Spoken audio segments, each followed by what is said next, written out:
चलिए आज भेजे थे, कई लोग उस बैच के थे, इसीलिए आज कुछ पहले मीटिंग में आपको ज्यादा लोग दिख सकते हैं, क्योंकि उस बैच के भी कुछ बच्चे हैं। ऐसा नहीं है कि आपके बैच में भी हो गया है। जिन वो बैच जब आगे हो जाता है तो उनको दोबारा पढ़ने का मौका मिलता है। कभी कोई छुट्टी से पार्टी हो गया उनमें तो आप आगे हो जाइएगा, तो फिर आप में जाएगा दोबारा आईडी। ठीक है, ओके। चलिए आज की पढ़ाई में पहला आपको एक न्यूमेरिकल करवा रहे हैं। सारा एप्लीकेशन तो हो ही गया था, कोशिश कीजिएगा सेकेंड चैप्टर शायद शुरू भी हो जाए। Calculate electric field. Calculate electric field at point P. At point P for the given charge distributions. For the given charge distributions. Calculate electric field at point P for the given charge distributions. Full stop. The linear charge density of each rod is lambda. The linear charge density of each rod is lambda. पहला सवाल है, the linear charge density of each rod is lambda. ये देखिए, ये diagram आपको given है। ये एक रॉड है, रॉड चार्ज है, आपको समझ में आ गया है। ये रॉड चार्ज है, एक लेंथ है इसका। अगर इसका लेंथ है ये, तो इसका लीनियर चार्ज डेंसिटी का मतलब ऋषभ क्या हो गया, नेटवर्क इशू हो गया क्या? हाथ उठाए हैं सवाल के लिए, लगता है दोबारा क्या? सवाल यही है, calculate electric field at point P. बस given linear charge density is equal to lambda. और तो कुछ हम बोले नहीं है ऋषभ, छूट भी गया तो कोई बात नहीं। आज का पहला न्यूमेरिकल है। ये देखिए, एक आपको चार्ज रॉड है जिसका लेंथ आपको नहीं पता है, इतना पता है कि लीनियर चार्ज डेंसिटी मतलब charge per unit length lambda है। यहाँ पे क्या दिया हुआ है, charge per unit length is equal to lambda. हम फिर से समझा दें कि अगले दिन जो नया, आज ही हो सके तो नया चैप्टर चालू जो हो जाएगा, तो उसमें एक्सक्यूज मत दीजिएगा। जो भी अभी ये तो पूरी तरह से लास्ट क्लास से डिपेंडेंट है टॉपिक, लेकिन अगले क्लास या आज ही के सेकेंड हाफ से नया चैप्टर जब शुरू होगा तो उसमें बहाना मत दीजिएगा। ये तो पिछले क्लास से रिलेटेड है। क्वेश्चन में डायग्राम गिवन है, ये डायग्राम आपको गिवन है। देखो ये दो रड है, दोनों का लीनियर चार्ज डेंसिटी सेम है, मतलब दोनों ही के पर यूनिट लेंथ में सेम चार्ज है। यहाँ एक पॉइंट P है, इस P पॉइंट का x कोऑर्डिनेट और y कोऑर्डिनेट पता है, मतलब x एक्सिस में इसकी दूरी x है, y एक्सिस में दूरी y है। तो बताना है P पॉइंट पे नेट इलेक्ट्रिक फील्ड कितना होगा। तो क्वेश्चन क्या दिया हुआ है, जो ना लेट से आए हो या जो ना सुन पाए वो सुन लीजिए। इस तरह से दो रॉड है, ये दो लेंथ है, ये दोनों लेंथ जो है इसके चलते P पॉइंट पे आपको इलेक्ट्रिक फील्ड निकालना है। P पॉइंट का कोऑर्डिनेट पता है x और y है, और लीनियर चार्ज डेंसिटी का मतलब होता है चार्ज पर यूनिट लेंथ। यहाँ पे लैम्डा दिया हुआ है, चार्ज पर यूनिट लेंथ कितना है, लैम्डा। तो एक बात याद कर ले, अब आपको गॉस लॉ में एप्लीकेशन नंबर शायद चौथा, एप्लीकेशन नंबर 4 में हम बताए थे कि अगर कोई लाइन चार्ज है, उसके चलते किसी भी पॉइंट P पे जो r दूरी पे है, इलेक्ट्रिक फील्ड का फॉर्मूला था lambda by 2 pi epsilon not r। याद आया, lambda by 2 pi epsilon not r। Numerical के लिए ऊपर नीचे कई लोग 2 से इंटू 2 से डिवाइड कर देते हैं ताकि नीचे में 4 पाई एप्सिलॉन नॉट हो जाए, जिसका वैल्यू आपको पहले से पता है। खैर, अगर ये पॉजिटिव चार्ज है तो फील्ड अवे होगा, अगर ये नेगेटिव चार्ज है तो फील्ड टुवर्ड्स होता है। समझ में आया? ये फॉर्मूला आपको हम बताए हुए एप्लीकेशन नंबर 4 में। एक लाइन चार्ज चलते इलेक्ट्रिक फील्ड का फॉर्मूला होता है lambda by 2 pi epsilon not r। देख रहे हैं आप? उस चीज को ध्यान में रखते हुए, उस कॉन्सेप्ट को ध्यान में रखते हुए, इस P पॉइंट पे इलेक्ट्रिक फील्ड दोनों रॉड के चलते होगा। देखो ध्यान से, अगर इस रॉड के चलते आप देखना चाहते हैं, इस रॉड के चलते देखना चाहो तो इलेक्ट्रिक फील्ड इधर होगा E1, क्योंकि ये पॉजिटिव चार्ज है, रिपेल। इस रॉड के चलते इस पॉइंट पे देखो तो इलेक्ट्रिक फील्ड इधर होगा ऊपर की ओर E2। थोड़ा सा तिरछा बन गया डायग्राम तो आपका कंफ्यूज ना हो जाए, इधर की ओर होगा E2। अब बताओ E1 का वैल्यू कितना होगा, what is the value of E1? यहाँ आप देख लो कि E1 का वैल्यू हो जाएगा, मैग्नीट्यूड की बात कर रहे हैं, lambda by 2 pi epsilon not. इससे ये वाला कितनी दूरी पे है पॉइंट, ये दूरी मतलब x, 2 pi epsilon naught x। और E2 का वैल्यू कितना हो जाएगा, E2 का वैल्यू हो जाएगा, E2 ये वाला रॉड के चलते इधर लग रहा है, यानी इस पॉइंट का दूरी ये दूरी है y। तो E2 हो जाएगा lambda by 2 pi epsilon naught y। उम्मीद है जो लास्ट क्लास की है उन्हीं के लिए ये है। हो सकता है कई लोग आज ऐसे ही जुड़ गए हों, कई लोग को हम टोके हैं, स्पेशली हम सबको टोकते रहेंगे बीच बीच में, हमको पता नहीं चलता है, जो जवाब आप नहीं देते हैं आप लोग तो आपको मैसेज टोकेंगे। आप अगर नहीं है रेगुलर तो हमको आप बताते नहीं है, हम ही टोक के पूछेंगे आपसे आप पढ़ रहे नहीं पढ़ रहे, आपका मैसेज ही नहीं आया, कभी कभी हैंड रेज नहीं होगा तो हमको नहीं दिख पाता, ठीक है, तो हम आपको टोकेंगे, ये मत सोचिए कि टोक कह रही है। फिर यहाँ देखिए E1 और E2 के बीच का एंगल कितना डिग्री है, 90 डिग्री। E1 E2 के बीच का एंगल है 90 डिग्री, देख रहे हैं E1 E2 के बीच का एंगल 90 डिग्री है। वेक्टर में दो, अब दो फील्ड यहाँ लग रहा है E1 और E2, नेट फील्ड निकालने के लिए दोनों को ऐड करना होगा। अब वेक्टर मेथड में ऐड करने का फॉर्मूला क्या है, वेक्टर मेथड में ऐड करने का फॉर्मूला है net electric field is equal to root under E1 का स्क्वायर प्लस E2 का square plus 2E1 E2 cos 90, cos 90 कितना होता है 0। ये देखो ये दो फील्ड है E1 और E2, तो जो नेट फील्ड जाएगा वो जिधर भी जाए उसका एंगल भी आप निकाल सकते हैं tan अल्फा का फॉर्मूला से, लेकिन हम सिर्फ मैग्नीट्यूड निकालने पे फोकस कर रहे हैं। E1 का स्क्वायर मतलब हो गया, हाँ हेलो, हाँ तन्नु चाहे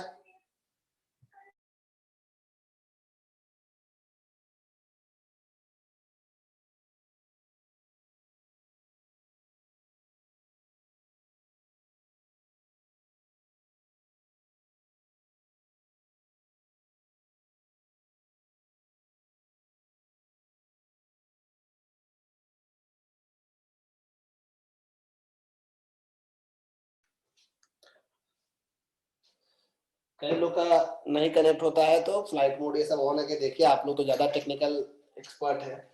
तो E1 का स्क्वायर प्लस E2 का square that means lambda by 2 pi epsilon naught x का whole square plus lambda by 2 pi epsilon naught y का होल स्क्वायर। कितना अच्छा लग रहा है, कुछ तो कष्ट ही नहीं है। हम फिर से समझा रहे हैं कि ये नॉर्मल कॉन्सेप्ट है जो डायरेक्ट फॉर्मूला अप्लाई किए है लास्ट क्लास से, ठीक है। आज का सेकंड मीटिंग नया चैप्टर चालू करेंगे, हो सकता है पहला मीटिंग में नया चैप्टर चालू हो जाए, इसीलिए प्लीज आप ध्यान देंगे। E net is equal to net electric field कितना हो जाएगा, जो कांस्टेंट है लैम्डा बाय 2 का एप्सिलॉन दोनों में कॉमन है, उसका स्क्वायर है तो रूट से बाहर निकल जाएगा, lambda by 2 pi epsilon naught बाहर, answer 1 by x square plus 1 by y square.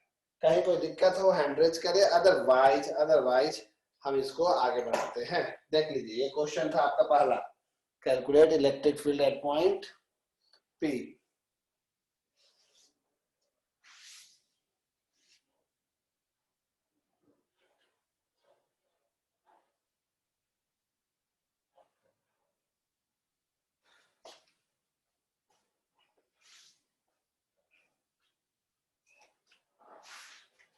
आप ग्रुप में जो MWF ग्रुप है उसमें ये इसका फोटो भी जा रहा है, ठीक है।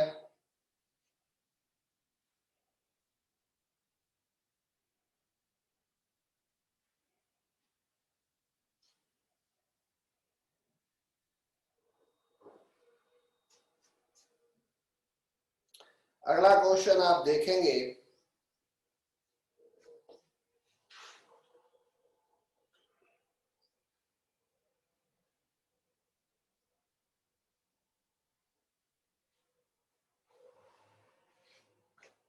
अगला क्वेश्चन आप देखेंगे,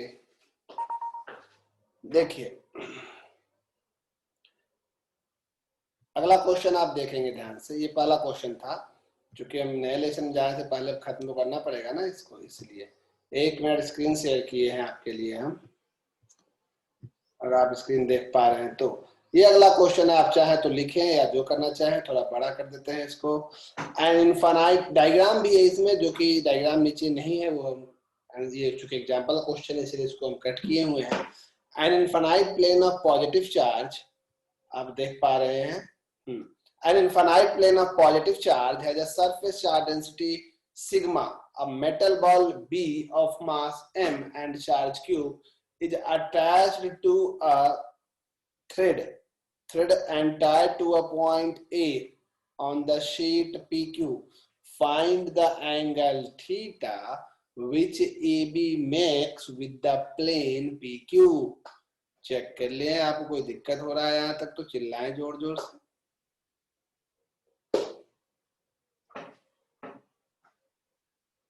ठीक है, क्वेश्चन आप देख लिए हैं। डायग्राम के थ्रू इसको हम बताना चाह रहे हैं। एक प्लेन पॉजिटिव चार्ज है, देखिएगा एक प्लेन है यानी एक शीट है, ये लाइन चार्ज नहीं है। यहाँ पे क्वेश्चन अगर आप पढ़ पा रहे हैं तो इसमें लिखा हुआ है सरफेस चार्ज डेंसिटी, इसमें लिखा हुआ है सरफेस चार्ज डेंसिटी। आप अगर देख पा रहे हैं तो हम ये मान रहे हैं कि स्कूल बड़ा आगे भाग गया है, आपका परेशान होना बिल्कुल स्वाभाविक है और इस चिंता को हम ध्यान में रखते हुए हम भी थोड़ा स्पीड अप हो रहे हैं। आज सेकेंड बुक चालू करेंगे और कोशिश करेंगे कि हम थोड़ा स्पीड अप हो जाए, ठीक है, आपको कष्ट नहीं होगा। हम वादा दिलाते हैं कि आपको अच्छे से खींचेंगे और अब थोड़ा तेज भी खींचेंगे। आप में से कई लोग परेशान होंगे, हमको बोल नहीं पाते, जब आप बोलते हैं तो हम कह देते हैं अच्छा रुको, हम भगाते हैं, ये वो हम डराते हैं, ऐसा नहीं। हम अच्छे से ही करते हुए कोशिश करेंगे थोड़ा स्पीड अप हम करें, हम अपने में कमी जो है उसको दूर करेंगे, टॉपिक में कमी करके नहीं, चाहे कोई चीज में कमी करके नहीं, अपने में जो कमी है उसको दूर करते हुए थोड़ा स्पीड अप करेंगे ताकि आप स्कूल के एग्जाम में भी अच्छा कर पाए या अपने नॉलेज को इनहेंस कर पाए, जो भी आप करना चाह रहे हैं। जो भी मेरी गलती हो रही है उसको हम ठीक करेंगे, थोड़ा स्पीड करेंगे, ठीक है। इस सवाल को आप देखिए क्या है, ये सवाल तो अब क्लियर हो गया। इस सवाल में कोई डाउट होता तो आप हैंड रेज करते, लेकिन आपने हैंड रेज नहीं किया है। हैंड रेज करने पे आपको हम अनम्यूट कर देंगे, फिर आप बोल के पूछ सकते हैं, लिखने की आवश्यकता आपको नहीं है, आपका समय बचेगा, ठीक है। वैसे तो हम हर बड़े सवाल के बाद आपको अनम्यूट करके ही पूछते हैं या हर बड़े थ्योरी के बाद, लेकिन चूंकि ये सब एप्लीकेशन बेस्ड प्रॉब्लम है, इसमें उतना दिमाग नहीं लगता है, इसलिए हम आपको डायरेक्ट बोले। देखिए क्वेश्चन में डायग्राम दिया हुआ है, एक प्लेन शीट है, पूरा शीट तो हम नहीं बना पा रहे हैं, इस तरह से प्लेन शीट है, प्लेन शीट है, लेकिन आपको ये लाइन चार्ज जैसा दिख रहा होगा, डायग्राम में ऐसा बना है, लेकिन ये प्लेन शीट है। जैसे कि हम उस दिन भी समझाए थे आपको कि जैसे कोई आप एक कागज का टुकड़ा है, ये तो बड़ा बहुत सारा, ये तो कंडक्टर बन गया, इसका एक सरफेस लेते एक, तो अगर आपको सामने से दिखाता आपको सिर्फ ये वाला लाइन दिखता, वही लाइन बना है, एक लाइन दिखता क्योंकि आप फ्रंट से देख रहे हैं, ऐसा मान के हम लोग चल रहे हैं, ठीक है। इसका नाम है पी क्यू, पी और क्यू। इसका सरफेस चार्ज डेंसिटी कितना है भाई, देखो यहाँ पे सरफेस एरिया में ऐसे लिखा हुआ है surface charge density, surface charge density is equal to sigma, इसका सरफेस चार्ज डेंसिटी सिग्मा है। अब एक थ्रेड है, एक धागा है, और धागा से एक मेटल का बॉल लगा हुआ है, और मेटल बॉल में चार्ज है क्यू, पॉजिटिव चार्ज है। तो यहाँ डायग्राम में इतना बताया है कि देखो ये है मेटल बॉल, इसका मास m है, चार्ज q है। अगर इसका चार्ज q है तो ये पॉजिटिव चार्ज के ऊपर ये वाला प्लेट क्या लगाएगा, फोर्स लगाएगा। आपको पता है कैसे फोर्स लगाएगा, आपको इतना समझ होना चाहिए कि भाई आप ये जानते हैं कि किसी भी प्लेन शीट ऑफ चार्ज के चलते, प्लेन शीट ऑफ चार्ज के चलते किसी भी पॉइंट पे कितना इलेक्ट्रिक फील्ड होता है। आपका जवाब होगा बिल्कुल, इलेक्ट्रिक फील्ड पॉजिटिव है तो अवे होता है, फील्ड का वैल्यू होता है सिग्मा बाई 2 एप्सिलॉन नॉट। एक शीट के चलते दो कंडक्टर होता तो sigma by 2 epsilon not plus sigma by 2 epsilon not add होके सिग्मा बाई एप्सिलॉन नॉट बनता था। एक शीट के चलते जो अंतिम एप्लीकेशन से ठीक एक पहले वाला एप्लीकेशन है, सिग्मा बाई 2 एप्सिलॉन नॉट। मतलब ये वाला चार्ज के पास भी यहाँ पे इलेक्ट्रिक फील्ड है। आप ये भी जानते हैं कि किसी भी चार्ज को अगर आप किसी इलेक्ट्रिक फील्ड में रख देते हो, किसी भी चार्ज को अगर आप किसी इलेक्ट्रिक फील्ड में रख देते हो तो वो चार्ज उस फील्ड में फोर्स महसूस करता है, और ये चार्ज भी इस फील्ड में फोर्स महसूस करेगा। F is equal to Q into E, याद आया, चार्ज उस फील्ड में फोर्स महसूस करेगा, F इज इक्वल टू कितना, Q into E। Positive charge है तो फील्ड की ओर फोर्स महसूस करता है, नेगेटिव चार्ज फील्ड के अपोजिट। यानी ये वाला चार्ज, अब क्वेश्चन क्या बोला है, ये वाला चार्ज इधर फोर्स महसूस कर रहा है, F is equal to Q into E। तो सवाल ये है कि हवा में लटका हुआ है, एकदम इक्विलिब्रियम में है, क्योंकि ये धक्का दे रहा है, इसका खुद का वेट है। तो जिस समय हवा में लटका है इक्विलिब्रियम में, उस समय एंगल कितना होगा, यानी आपसे पूछा जा रहा है थीटा कितना होगा। सवाल क्लियर है, आपसे पूछा जा रहा है एंगल कितना होगा। तो इस क्वेश्चन में एक बात तो तय है, सॉरी ये क्वेश्चन का डायग्राम ऐसे ही दिया हुआ था, डायग्राम में ये नहीं बनाया था, लेकिन ये पता था कि इस तरह से थीटा कितना है। तो इस सवाल में कोई बड़ा चीज नहीं है, आप इतना समझ जाइए कि एक प्लेन शीट ऑफ चार्ज के चलते इलेक्ट्रिक फील्ड का फॉर्मूला होता है सिग्मा बाई 2 एप्सिलॉन नॉट। इसका खुद का वेट लगेगा mg, धागे का टेंशन लगेगा t। अगर आप डॉटेड लाइन से ये थीटा है तो ये भी थीटा अगर लिखते हो तो t के दो कंपोनेंट्स आप तोड़ सकते हो, this side t of cos theta, this side t of sin theta, जो कि आपको देगा एक t of sin theta is equal to ये फोर्स यानी q into e, equation 1, equilibrium में तो बैलेंस कर लेता है ना, एक्स का फोर्स एक्स को, वाई के फोर्स वाई को बैलेंस करता है। T cos theta is equal to mg। और आप अगर गौर करेंगे इक्वेशन 1 और 2 को डिवाइड करके, तो इक्वेशन 1 डिवाइड बाय जब हम 2 करेंगे, T T cancel, sine by cos tan theta is equal to q into E by में mg। अगर आप q तो q है, e का वैल्यू आपको लिखना होगा sigma by 2 epsilon not mg। तो therefore theta is equal to tan inverse q into sigma by 2 epsilon naught mg। सवाल में हम इसलिए बोर्ड लेवल का सवाल आज चुने हैं, नॉर्मल कोई खास कॉम्पिटिटिव सवाल भी नहीं चुन रहे हैं कि बोर्ड में कैसा कैसा आता है। इसके अलावा भी बहुत सारा सवाल है। फ्लक्स निकाल लोगे तो नेट चार्ज निकालने पड़ेगा, उसके अंदर कितना चार्ज है। जब फ्लक्स पता चल गया तो फॉर्मूला होता है net charge by epsilon not, net निकालने के लिए एप्सिलॉन नॉट से इनटू कर देंगे। तो उस तरह का सवाल भी काफी कुछ आपको हम भेजे हैं आज। फिलहाल इस सवाल में कोई दिक्कत है हैंड रेज करें, किसी को भी दिक्कत है जो बोल कर पूछना चाहते हैं। लिख कर पूछना चाहने वाले तो आप बोल सकते हैं व्हाट्सएप में कि भैया एक बार और, या कुछ भी।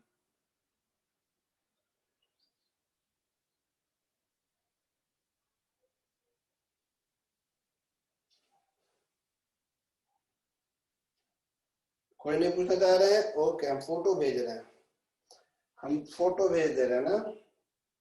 रिपीट कर देने के लिए अनामिका ने कहा। देखिए अनामिका, इसमें कुछ खास नहीं है। यहाँ पे क्या है, ये धागा है। जैसे कि अगर ये एक मेरा हाथ, इसमें चार्ज है और ये धागा है।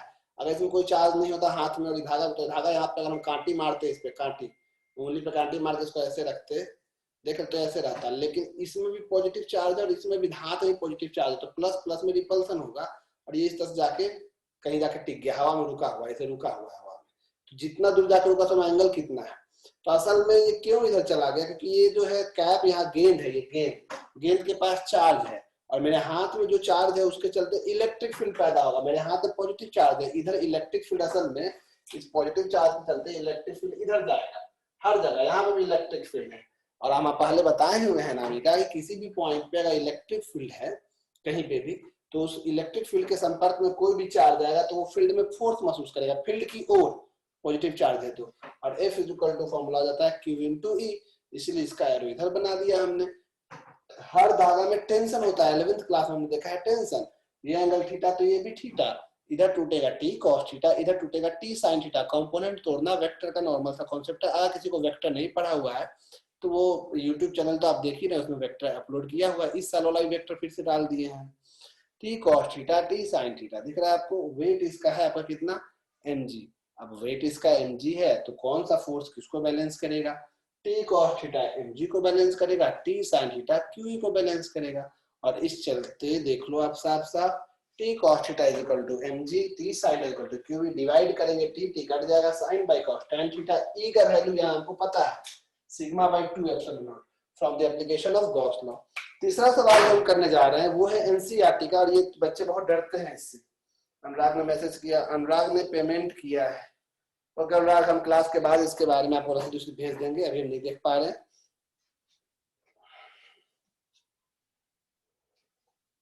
मैसेज वैसे आ गया है आपका, देखिए इसका हम फोटो भेज रहे हैं ना। देखिए टन टन बज रहा है, यानी कि आप ही का पेमेंट का मैसेज आ रहा है।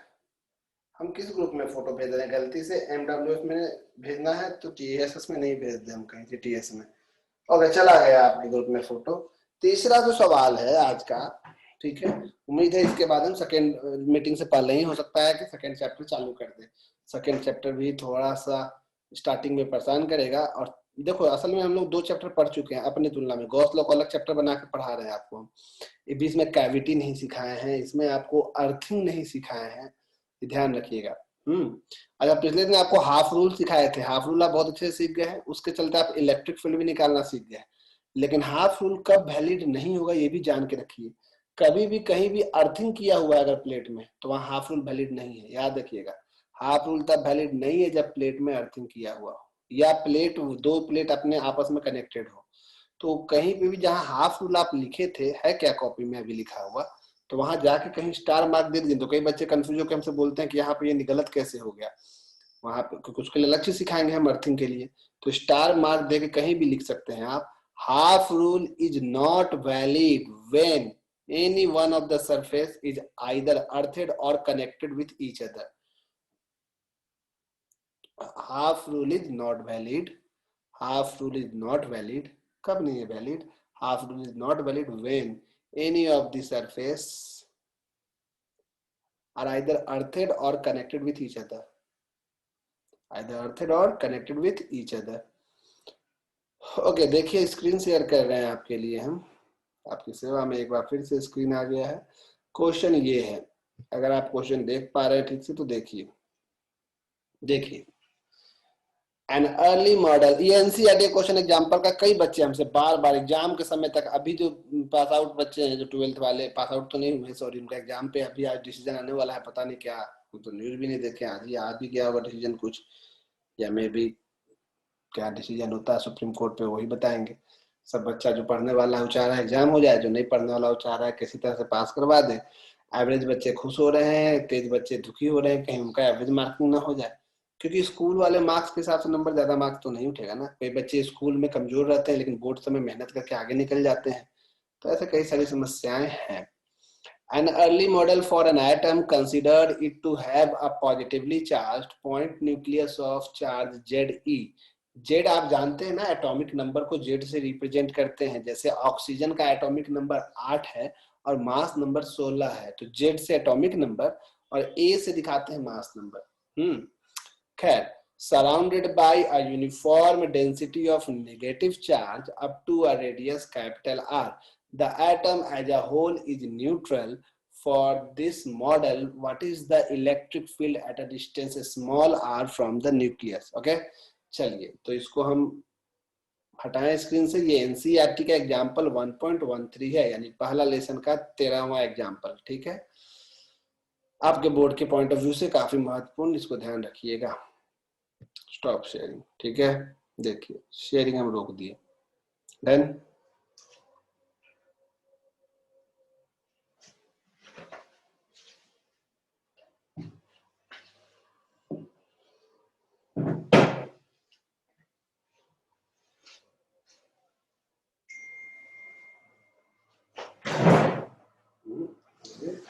इतना कम मैसेज आ रहा है रे, एक लड़का पेमेंट किया, 8 को मैसेज आ गया है, देखिए जरा उस मोबाइल पे इतना मैसेज क्या आ रहा है।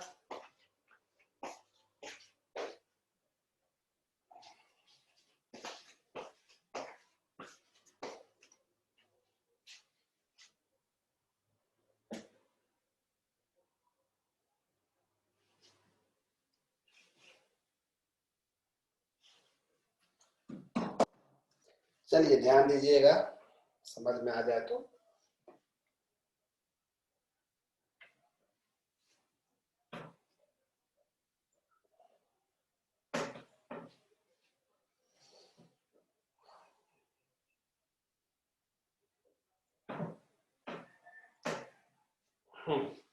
ये सवाल जो है, ये देखिए आपको गॉस लॉ के एप्लीकेशन पे ही न्यूमेरिकल करवा रहे हैं, जैसे एक प्लेन शीट वाला हो गया, कंडक्टर वाला न्यूमेरिकल तो लास्ट क्लास सिखाए थे, हाफ रूल प्लेन शीट पे भी हो गया, लाइन चार्ज पे भी हो गया, अब स्फीयर वाले पे ही आया, तो हर एप्लीकेशन की वजह से दिखा रहा है, ठीक है। फिर भी ऐसा नहीं है कि गॉस लॉ का न्यूमेरिकल सारा खत्म हो गया, वो तो भी बहुत सारा बनाना बाकी है। इलेक्ट्रिक फील्ड पर भी काफी न्यूमेरिकल किए हैं, तो हम उसमें ही लगे रह जाएंगे तो थोड़ा आगे भी तो बहुत बहुत हेक्टिक चैप्टर्स आने वाले हैं। कैपेसिटर मजा भी बहुत आएगा और दिमाग भी खराब होगा, डाइलेक्ट्रिक अलग से पढ़ना है, तो काफी कॉन्सेप्ट्स आने वाले हैं। तो हम लोग को ऐसा करना है कि किसी शादी पार्टी में गए और किसी पर बिरयानी खा के ही पेट न भरे, थोड़ा सा बिरयानी चख लेता, नान खा लेता, 2 मीठा के लिए भी पेट में जगह रखें, थोड़ा जगह हलवा, थोड़ा सा चिकन विकन है तो भी। तो इसका मतलब ये है कि हम बका के एक ही चैप्टर में पूरा एकदम IITA में नहीं घुस जाए। कोशिश हम किए कि बहुत ज्यादा तब जाए, लेकिन अभी हम कोशिश करते हैं फिर अगला चैप्टर में भी जाएं, फिर हम अपने आप को भी तेजी से बढ़ाएं, और आपका न्यूमेरिकल तो हम तेजी से करवा ही रहे हैं, कम न्यूमेरिकल नहीं हुआ है, परेशान नहीं हुए। तो अभी हम गॉस लॉ को 3 दिन और खींचने वाले थे, फिर हमको ध्यान आया कि नहीं, ये बेवकूफी हो जाएगा। सवाल में देखिए, ये एक एटम है, आप सब एटम के बारे में जानते हैं। एटम में एक न्यूक्लियस होता है, न्यूक्लियस इतना छोटा होता है कि उसको इस एनसीईआरटी के सवाल में, अभी जो आपने क्वेश्चन देखा, पॉइंट से दिखाया है, लेकिन हम यहाँ पे आपको थोड़ा सा गोल बना दे रहे हैं, लेकिन बार बार कह रहे हैं ये पॉइंट है, ये पॉइंट है। न्यूक्लियस बहुत छोटा होता है एटम के साइज की तुलना में। आपको पता है एटम का जितना भी पॉजिटिव चार्ज है वो न्यूक्लियस में होता है, तो एक एटम में कितना प्रोटॉन्स है इसको जेड से दिखाते हैं, कितना चार्ज है। एक प्रोटॉन का चार्ज को आप ई से दिखाते हैं, क्योंकि इलेक्ट्रॉन का चार्ज भी ई से दिखाते हैं, कान से सुन के दिमाग तक ले जाइएगा। इलेक्ट्रॉन के चार्ज को भी ई से दिखाते हैं और प्रोटॉन के चार्ज को भी ई से दिखाते हैं, और एक एटम में जितने प्रोटॉन्स हैं उनकी संख्या को जेड से दिखाते हैं। तो टोटल चार्ज जाएगा जेड इंटू ई। क्या आपको समझ में आया जेड इंटू ई क्यों लिखे? सिर्फ पॉजिटिव चार्ज के लिए। आपको पता है एटम ओवरऑल न्यूट्रल है। न्यूट्रल है मतलब इसमें जितना पॉजिटिव चार्ज है उतना ही नेगेटिव चार्ज है। नेगेटिव चार्ज कहाँ है? यूनिफॉर्मली बटा हुआ है। देखो एकदम बटा हुआ है प्यार से, यूनिफॉर्मली, ना कहीं कम ना कहीं ज्यादा, एक समान। मतलब अगर जेड ई पॉजिटिव चार्ज है तो माइनस जेड ई नेगेटिव चार्ज है, ठीक है, ये इसीलिए ओवरऑल न्यूट्रल है। तो आपको किसी भी पॉइंट पे इलेक्ट्रिक फील्ड निकालना है। क्या निकालना है? Electric field. तो अलग अलग केस होगा। केस 1, अच्छा ये भी दिया हुआ है कि इस एटम का खुद का रेडियस कैपिटल आर है। इस एटम का खुद का रेडियस कैपिटल आर है। अभी 10 मिनट में शायद ये क्वेश्चन हो जाए और अगले मीटिंग में सीधे नया चैप्टर चालू होगा। एकदम एंजॉय करेंगे नया चैप्टर को, ठीक है, मिस मत कीजिएगा। चलिए देखिए केस नंबर 1, केस नंबर पहला केस क्या कहता है भाई? पहला केस कहता है कि मान लो आपको जिस पॉइंट पे इलेक्ट्रिक फील्ड निकालना है वो पॉइंट स्फीयर के बाहर है या इस एटम के बाहर है। तो case number 1, when small R का value greater than capital R हो जाए। चूंकि ये चीज आप एप्लीकेशन में लिख चुके हैं फिर भी हम समझा रहे हैं। देखो पॉइंट यहाँ ले लिए, अगर हम पॉइंट यहाँ ले लीजिए तो ये कितनी दूरी पे है? Small R. स्मॉल आर तो पॉइंट बाहर हो गया, इसीलिए हम लिखे कि स्मॉल आर बड़ा हो जाए कैपिटल आर से। क्या करेंगे? इस पॉइंट को लेते हुए, अच्छा पहले जो टेढ़ा वाला उसको बना लेते हैं, बाहर वाला तो हम अलग से बना देंगे। मान लो हम स्मॉल आर लेस देन ले रहे हैं। केस 1 में अंदर का पॉइंट पहले बना रहे हैं, पहले हम अंदर के पॉइंट बना रहे हैं। मान लो यहाँ पे है आपका पॉइंट P, ये दूरी है R। अब इस बार स्मॉल r कैपिटल R से छोटा है। हम क्या करते हैं? पहला स्टेप, P पॉइंट को लेते हुए हम एक गॉसियन सरफेस बनाते हैं, और वो भी कैसा Gaussian surface? Spherical Gaussian surface. Red colour में दिख रहा है ना आपको? ये आपका कौन सा गॉसियन सरफेस है? स्फेरिकल। चूंकि बहुत बार आपको ये लिख चुके हैं इसलिए दिक्कत नहीं है, गॉसियन सरफेस। अब आप देखो ये जो स्फेरिकल गॉसियन सरफेस आप देख पा रहे हो, इसकी खासियत क्या है? देखो ध्यान से, स्फेरिकल गॉसियन सरफेस में फ्लक्स थ्रू दिस सरफेस कितना होगा? फ्लक्स इज इक्वल टू होता है समेशन ई डेल्टा एस कॉस 0। स्फेयर में कॉस 0 ही होता है। हम पूरा लैंग्वेज नहीं लिखे हैं, लेट अस कंस्ट्रक्ट ये वो, क्योंकि ये बार बार लिख चुके हैं, न्यूमेरिकल बना रहे थे, हम डायरेक्ट काम कर रहे हैं। इलेक्ट्रिक फील्ड उस जगह पे यूनिफॉर्म लेते हुए समेशन में सिर्फ डेल्टा एस लिखेंगे। Flux is equal to E into summation, इस यहाँ पे जो छोटा एरिया आप लोग डेल्टा एस, उसका समेशन पूरा सरफेस एरिया हो जाएगा 4 pi small R square. Flux is equal to E into 4 pi small R square. Equation number 1। अब हम यूज करेंगे Gauss law. Using Gauss law, Gauss law क्या कहता है? ये कहता है फ्लक्स इज इक्वल टू होता है net charge divided by epsilon not. Flux होता है net charge divided by epsilon not. यहाँ पे हम नेट चार्ज वही लेंगे जो इस लाल घेरे के अंदर है। तो आप बोलेगा इस लाल घेरे के अंदर तो जेड ई पॉजिटिव चार्ज है, लेकिन नेगेटिव चार्ज भी है। कितना नेगेटिव चार्ज है ये आपको पता करना है, क्योंकि नेगेटिव चार्ज पूरे वॉल्यूम में फैला हुआ है। नेगेटिव चार्ज कहाँ फैला हुआ है? पूरे वॉल्यूम में, और यूनिफॉर्मली फैला हुआ है। तो देखो अलग से समझाया रफ में, व्हेन जब वॉल्यूम जो है आपका 4/3 पाई कैपिटल आर क्यूब था, देन चार्ज उस समय कितना था? Minus JD. सिर्फ नेगेटिव की बात कर रहे हैं, ये तो प्लस जेडी तो पॉइंट में है, उसका वो वॉल्यूम का कोई हिस्सा भी कंसीडर नहीं कर रहा है, इतना छोटा हिस्सा वो कवर कर रहा है कि उसको इग्नोर कर रहा है। सिर्फ नेगेटिव चार्ज को देख रहे हैं कि यूनिफॉर्मली फैला हुआ है नेगेटिव चार्ज। तो जब पूरा वॉल्यूम 4/3 पाई क्यूब था तो चार्ज था माइनस जेडी। माइनस जेड ई क्यों लिख रहे हैं पता चल रहा है? क्योंकि माइनस साइन बताता है इलेक्ट्रॉन के साइन को, और जेड जो है नंबर है, जितना प्रोटॉन उतना ही इलेक्ट्रॉन।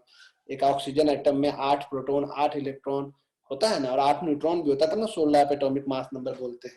ठीक, यहाँ देखो जब वॉल्यूम इतना था तो चार्ज इतना था, इसीलिए जब वॉल्यूम, अब इस लाल घेरा का वॉल्यूम कितना है? तो इस लाल घेरा का volume 4/3 pi small R cube है। इसलिए जब वॉल्यूम होगा 4/3 पाई स्मॉल आर क्यूब, तो चार्ज कितना हो जाएगा? माइनस में Z E divided by 4/3 pi बड़ा वाला आर क्यूब इंटू 4/3 पाई छोटा वाला आर क्यूब। ये बात आपको समझ में आया? ये बात अगर आपको समझ में आया है तो यहाँ पे डायरेक्ट लिखेंगे क्यू नेट की जगह।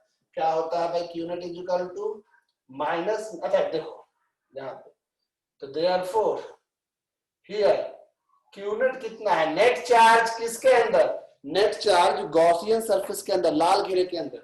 तो लाल घेरे के अंदर पहले से पॉजिटिव चार्ज कितना है, Ze, और इतना वॉल्यूम में नेगेटिव चार्ज कितना आया, माइनस में Ze डिवाइड बाई 4/3 पाई बड़ा आर क्यूब इंटू 4/3 पाई छोटा आर क्यूब। ये है आपका नेट चार्ज, देख रहे हैं। तो यहाँ पे क्यू नेट की जगह पे आप लिखेंगे Ze 1 माइनस, देखो यहाँ से Ze कॉमन निकाल दोगे तो यहाँ बचेगा 1 माइनस 4/3 पाई 4/3 पाई कैंसिल हो जाएगा, 1 minus R cube by capital R cube, वही लिख रहा है 1 minus R cube by capital R cube into में एप्सिलॉन नॉट। दिख रहा है इक्वेशन नंबर 2। इक्वेशन 1 और 2 दोनों में आपने फ्लक्स लिखा है, ये चूंकि रफ वर्क है समझाने के लिए। इक्वेशन 1 इज इक्वल टू 2 अगर हम करते हैं तो 1 इज इक्वल टू 2 अगर आप करते हो 1 इज इक्वल टू 2, तो आप गौर करो E इंटू उल्टे हाथ से लिख रहे हैं हम 4 pi R square is equal to Ze into 1 minus R cube by capital R cube divided by epsilon naught. अब इसको आप डायरेक्ट लिख दोगे तो E is equal to, E outside हो गया असल में, ये Ze into 1 minus small R cube by capital R cube by में 4 pi epsilon naught R square. देख लो दिख रहा है। अब चाहो तो आर स्क्वायर को ऊपर ले जाकर डिवाइड करके अलग से करो, या तो ऐसे ही काम कर दो। इसमें कोई दिक्कत है किसी को तो हाथ उठाइए, कहीं कुछ बोलना है तो हम अनम्यूट कर रहे हैं आपको, यहाँ पे कुछ बोलना है तो हाँ हम अनम्यूट कर रहे हैं आप लोग को। वेट कीजिएगा 1 मिनट, जहां जहां जिस स्टेप में दिक्कत होगा वहां वहां पूछ सकते हैं जी। 1 मिनट रुक जाइएगा, हम ईयरफोन अभी नहीं पहने हैं। हाँ एक एक करके सब लोग पूछेंगे, इस क्वेश्चन में डाउट हो सकता है, ये एनसीईआरटी का फेवरेट क्वेश्चन है, थोड़ा सा हम ईयरफोन उलझा हुआ है हटा रहे हैं। 1 मिनट 1 मिनट 1 मिनट 1 मिनट। हाँ चलिए बोलिए, अब आप अनम्यूट कर सकते हैं अपने आप को कोई भी। भैया क्यू नेट कैसे निकाला है? क्यू नेट, ओके देखिए यहाँ ध्यान से, क्यू नेट यहाँ पे दिया हुआ है कि नेट चार्ज आपको हमेशा किसके अंदर का निकालते हैं, गॉसियन सरफेस के अंदर का। गॉसियन सरफेस यहाँ रेड लाइन जो आपको दिख रहा है इसके अंदर जो भी चार्ज होगा वो निकालना है हम लोग को। इसके अंदर पहले से तो पॉजिटिव चार्ज है Ze, ये तो जान ही गए, कितना नेगेटिव है वो भी इसमें जोड़ना होगा तभी तो क्यू नेट निकलेगा। नेगेटिव पूरे वॉल्यूम में फैला हुआ है और क्वेश्चन में दिया है कि जितना पॉजिटिव है उतना ही नेगेटिव है पूरे वॉल्यूम में। तो इतना समझिए कि पूरे वॉल्यूम में माइनस Ze है, क्योंकि पॉजिटिव है Ze तो पूरे वॉल्यूम में माइनस Ze है, लेकिन हमें सिर्फ इतना वॉल्यूम का निकालना है नेगेटिव चार्ज। तो 4/3 पाई आर क्यूब में अगर माइनस Ze चार्ज है तो एक में कितना होगा, माइनस Ze बाई दिस, इसलिए इतना वॉल्यूम में कितना होगा, इतना वॉल्यूम मतलब minus Ze by this into 4/3 pi R cube. अब ये नेगेटिव चार्ज का वैल्यू आया उतने वॉल्यूम में, उतना वॉल्यूम में पहले से पॉजिटिव भी मौजूद है वो भी जोड़ दिए। ठीक है, फिर भी कोई और पूछ सकते हैं कुछ भी, दोबारा भी जो भी जानना हो। हम भैया जब गॉसियन सरफेस का निकालते हैं तो फिर वॉल्यूम क्यों लेते हैं, उसका सरफेस एरिया लेके क्यों नहीं क्यू नेट का निकालते हैं? क्योंकि ये सर्कल नहीं है, ये स्फीयर है। स्फीयर में चार्ज वॉल्यूम में होता है, प्लेन शीट में चार्ज एरिया में होता है। ये वॉल्यूम में, फुटबॉल है, सर्कल नहीं है, दिखने में सर्कल लग रहा है लेकिन है ये स्फीयर। फिर भी आपको डाउट हो तो दोबारा पूछ सकते हैं। हाँ तो चार्ज तो स्फीयर का सरफेस पे ना रहेगा तो वो नहीं, क्वेश्चन में दिया हुआ है कि charge is distributed overall volume, देखो uniformly distributed in its volume, question में लिखा हुआ है। ये कंडक्टर नहीं, ये लिखा है क्वेश्चन में कि जब डिस्ट्रीब्यूटेड है वैसे तो वही मान के चलेंगे हम लोग। क्वेश्चन में दिया है कि charge is distributed in its volume, ठीक है, यानी कि सॉलिड स्फीयर जैसा है, हर जगह पे है। समझ में आया? हर जगह है, क्वेश्चन में दिया हुआ है। अगर ये कंडक्टर बोलता, हम बिल्कुल कंडक्टर का प्रॉपर्टी के हिसाब से चार्ज हमेशा सरफेस पे लाई करता, वही करते। कंडक्टर बोला नहीं है, बोला है कि ये जैसे कि तरबूज में जगह जगह बीज लगा दे, कंडक्टर नहीं है तरबूज, वही है ये। यहाँ पे इलेक्ट्रॉन है पूरे वॉल्यूम में, क्वेश्चन ने बोला है, नहीं तो हमको क्या दिक्कत था, पूरे वॉल्यूम में है। तो बिल्कुल सरफेस पे अगर होता तो सरफेस, खाली सरफेस कर लेते। तब तो यहाँ पे अगर चार्ज सरफेस पे होता, आर्यन ध्यान से सुनेंगे, अगर चार्ज सिर्फ सरफेस पे होता तो इस पॉइंट पे सिर्फ और सिर्फ Ze चार्ज होता, जो कि इसके अंदर घेरे में आ रहा है, और कुछ चार्ज तो होता ही नहीं। क्वेश्चन क्या था? क्वेश्चन ये था प्रिसा की, अब इसका केस 2 हम सेकंड मीटिंग में बात करेंगे, वैसे केस 2 भी है क्योंकि मीटिंग ये लास्ट होने वाला है। क्वेश्चन ये था कि एक एटम है प्रिसा, एटम में बेसिकली सेंटर में एक पॉजिटिव चार्ज होता है, जितना भी उस एटम में पॉजिटिव चार्ज है वो सेंटर में होता है, सेंटर बहुत ही छोटे जगह में होता है। न्यूक्लियस, Ze पॉजिटिव चार्ज है और इसके चारों ओर पूरे वॉल्यूम में इलेक्ट्रॉन घूम रहा है। इलेक्ट्रॉन मतलब नेगेटिव चार्ज, जितना पॉजिटिव चार्ज है उतना ही नेगेटिव चार्ज है, दोनों की संख्या सेम है, इसलिए न्यूट्रल है ये, ऐसा बोला है क्वेश्चन में। तो बोला है किसी भी पॉइंट पे इलेक्ट्रिक फील्ड कितना होगा। अब पॉइंट एटम के अंदर भी हो सकता है, पॉइंट अंदर एटम के बाहर भी हो सकता है। तो हम लोग दोनों केस देखेंगे। पहला केस देखे जब पॉइंट एटम के अंदर था, केस 1 जब पॉइंट एटम के अंदर था। अब केस 2 देखेंगे अगले मीटिंग में, अगले मीटिंग में तुरंत हम लोग नया चैप्टर भी चालू करेंगे। हाँ, प्रकृति को भी कुछ पूछना था, वो अगले मीटिंग में पूछ लेगी। हाथ उठाई थी क्योंकि हम देखे थे। अब ये मीटिंग एंड करने जा रहे हैं हम, ये अपने आप एंड हो जाएगा।